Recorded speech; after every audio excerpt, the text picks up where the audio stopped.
Coping with Post-Coronavirus Realities. Read the previous part of this article or go to the beginning. The whole process of going through the different stages of the coronavirus crisis has shown weaknesses, stress points, structural, managerial, political and systemic challenges or mere blunt misconducts and ignorance in our society. It has shown that we are not prepared for something that is unexpected and requires immediate coordination and cooperation on a large scale. There is a lot of goodwill and intentions, but overall our capabilities are lacking in a dynamic situation where there is no clear premeditated rule book and response manual. It should not be any surprise that the weakest links are usually the command structures where the top tells the bottom what to do without a clear understanding or better knowledge what's the real situation. In some private sector companies, this has been realized and implemented years if not decades ago. The decision-making power is delegated to the lowest level possible, and the employees have the authority to handle the situations as they see fit with common sense. Startups are working in a chaos situation every day. They are in a process to figure out the market and find their own appropriate response with a scalable, cost-effective solution. When they find it, they are able to stabilize their operations and become a regular company that maintains and improves its processes. The pretense of knowledge becomes unbearable when combined with time pressure and putting people's lives at risk by the minute. Decisions and non-decisions are both choices with consequences. So is omitting to do something that is available but disregarded as inconvenient or not preferred outcome. The latter cases have been clearly demonstrated by some governments when handling crisis responses. Private sector help, resources and capabilities were disregarded, because they did not fit the political agenda, or the view that only the public sector should handle everything. This rigid bureaucratic mindset is tolerated or even favored in normal times when the outcomes are not too obvious to the stakeholders to be seen easily. In times of crisis, improvising and trying to do the right and humane thing require exceptional civil courage and selflessness. It may have negative consequences on your career advancement or bring unwanted attention. Extreme situations bring the best and worst in people, but also in organizations. Turf wars and active blocking by different public departments have slowed down proper responses and prevented different alternatives and solutions to be experimented and provided to the market. In case of masks and ventilators, the main issue may not have been the actual resources but the steps and hurdles to start quickly manufacturing and producing the required products in total compliance with all the regulations and stipulations.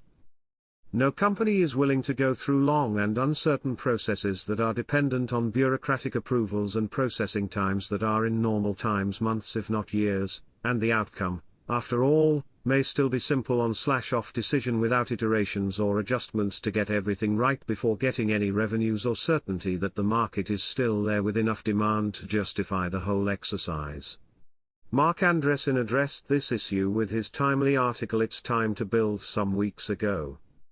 It looks like our public sector decision-making, structures and organizations are still in the industrial age where messages were sent with letters and telegrams. The response times and overall complexity was on a different level, as was the total population on the planet. Globalization has shrunken the world literally into our palm, where we hold the most powerful tool in the world, a smartphone capable of influencing and reaching the whole planet in a few seconds across the globe. Pretense of easiness. Digital does not mean easy. Capabilities are not the actualization. The fact that you could potentially do something does not mean that in reality it makes sense, nor you can or that you even should do something. Even though it's easier than ever to reach customers in every corner of the world digitally, and with a marginal or any costs, life is not that simple. We have many human constructs, rules, pacts and mental blocks that are not evident for the observer. They become clear only for the active, those who are trying to build and create something new.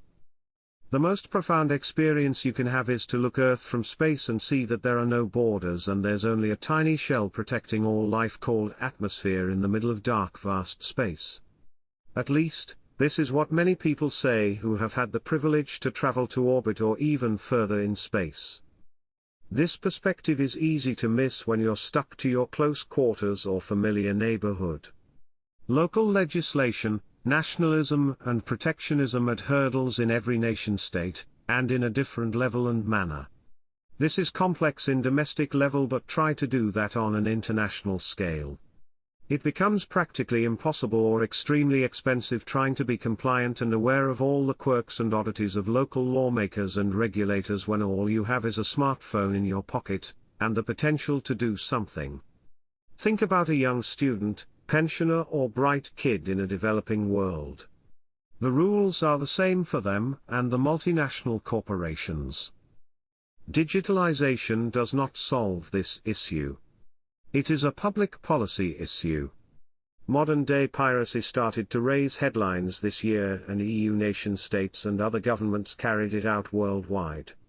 They started to confiscate private property and break international treaties and laws in the name of national interest. These acts may be understandable and reasoned with the prisoner's dilemma or other explanations, yet they do not make them any more acceptable.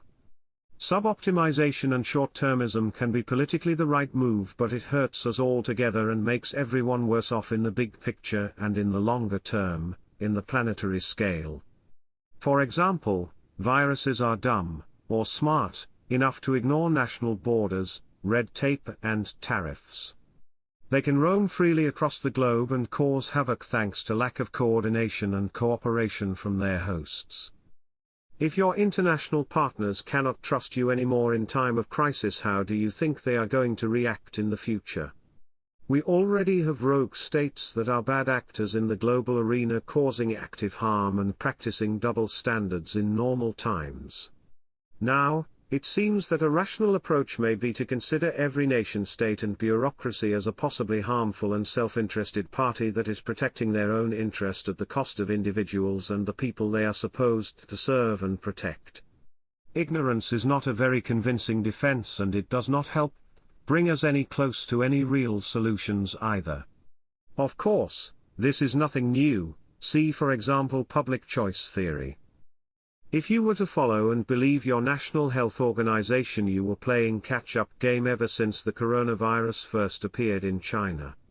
The best information sources and prepared organizations and individuals were able to start preparing themselves and brace others weeks if not months before official responses.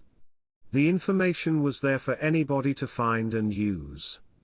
It was just a matter of choice and awareness. It's your choice, like Christopher Peterka states in a slightly different context. The final part of this article focuses on outcomes and choices we have. Read the first part. This is the third part of the article. The other parts are, Post-Corona New Normal, 1, Second-Order Consequences of Post-Corona New Normal, 2, The New Post-Corona World, 4,